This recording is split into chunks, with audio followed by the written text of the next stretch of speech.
सुरक्षेचा प्रश्न गंभीर असो, मात्र खाजगी शाळा सरकारी आस्थापनांना विशेष असं सहकार्य करतात. हा ॲप आणि हे पोस्टर हे सर्वांच्यासाठी आहे. त्याच्यासोबतच शालेय शिक्षण पातळीवरची पर्टिक्युलर या विषयाच्या संदर्भातली सावित्री ही जी समिती आहे त्या समितीलाही स्ट्रेंथन त्या ठिकाणी केलं जाईल, त्या समितीलाही शक्तिमान केलं जाईल.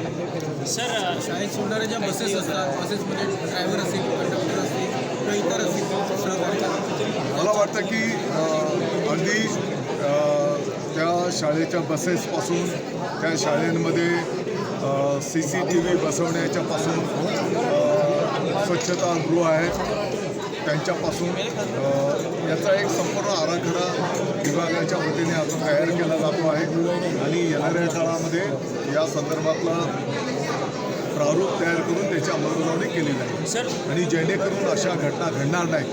मग शिक्षकांचंही प्रबोधन, त्याच्यासोबतच विद्यार्थ्यांचंही प्रबोधन, ज्याला आपण गुड टच बॅड टच बोलतो, त्याच्यासोबतच एकंदरीत नागरिकांचं पण प्रबोधन आपल्याला करावं लागेल.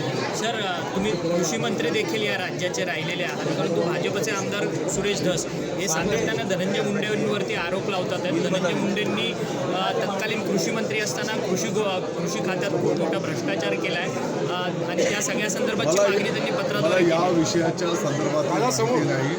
मला वाटतं की माहिती घेतल्याशिवाय बोलणं उचित होणार.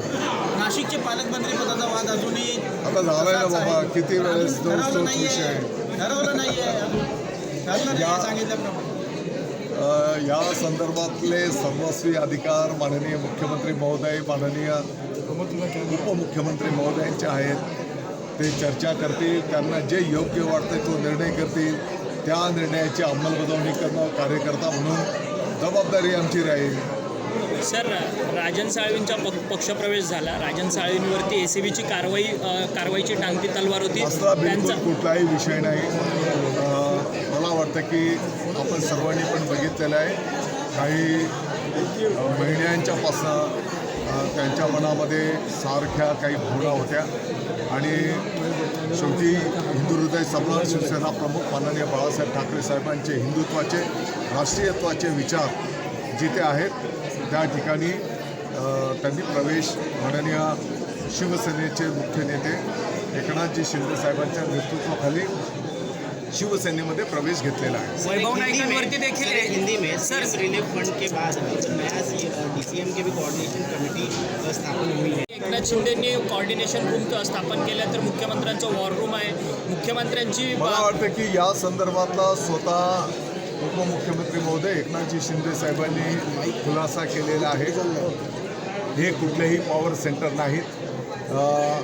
शिवसेनेचे जे मंत्री आहेत त्या मंत्र्यांच्या विभागाचा आढावा घेणं, त्या माध्यमातून समन्वय साधणं, अनेक शिवसेनेचे जे आमदार आहेत त्यांच्या भागातले जे काही मोठे प्रकल्प आहेत त्या प्रकल्पांचा संवाद साधण्याच्यासाठी तो कक्ष आहे आणि हा खुलासा स्वतः उपमुख्यमंत्री महोदयांनी केलेला आहे. ठाकरेंच्या शिवच्या वेळी बोलण्याच्या वेळी तुम्ही बोला की 2 दिवसांची नजर असणं गरजेचं आहे.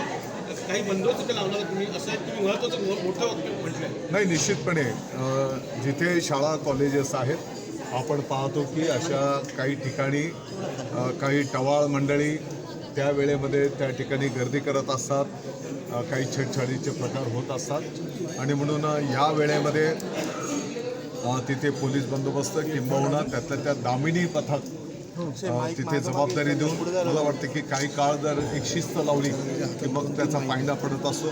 त्याच्यासोबतच काही टपऱ्या की जिथे तंबाखूजन्य पदार्थ वगैरे विक्री होते तर त्यांच्यावर कठोर कारवाई येणाऱ्या काळात केली जाईल. सर, ठाकरेंच्या शिवसेनेकडनं आता उद्धव ठाकरे ॲक्शन मोडवर आलेत. 20 आणि 25 फेब्रुवारीला पक्षाची आमदारांची खासदारांची बैठक बोलवली आहे, जी पक्षात गळती लागते.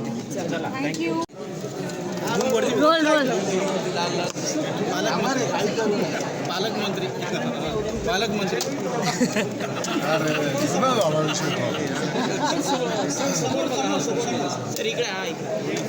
बोला. आजच्या कार्यक्रमाबद्दल थोडक्यात स्टार्ट रोल खाली म्हणजे किती खाली बाल अरे हक्क सर संरक्षण आयोगाच्या माध्यमातून आज या ठिकाणी एका ॲपचं आणि या संदर्भातलं एका पोस्टरचं प्रकाशन करण्यात आलेलं आहे.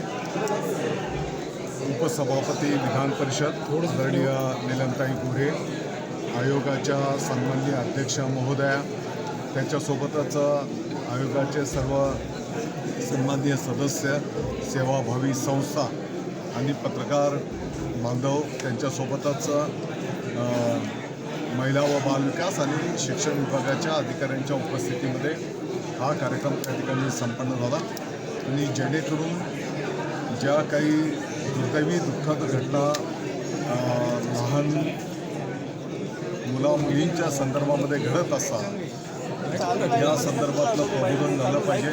या घटना घडणार नाहीत आणि अशा घटना जर झाल्या तर त्या ॲपद्वारे ते विद्यार्थी, त्यांचे पालक थेट आयोगापर्यंत त्यांच्या भावना कळू शकणार आहेत. पोस्टरच्या माध्यमातून त्या ठिकाणी नागरिकांचं पण प्रबोधन संपन्न होणार आहे. खाजगी शाळा सेंटर्स इस सरकार में है असा बिल्कुल काही विषय नाही. मला वाटतं की सर हिंदी ऐसा कुछ भी विषय नहीं. मैं समझता हूँ मीडिया में कुछ चीज़ों को जितना ज़रूरत है उतना बढ़ा चढ़ा कर बताया जाता है. इसके पहले भी श्रीकांत शिंदे फाउंडेशन के माध्यम से महाराष्ट्र के हजारों लाखों जो पेशेंट हैं उनको सहयोग किया गया था.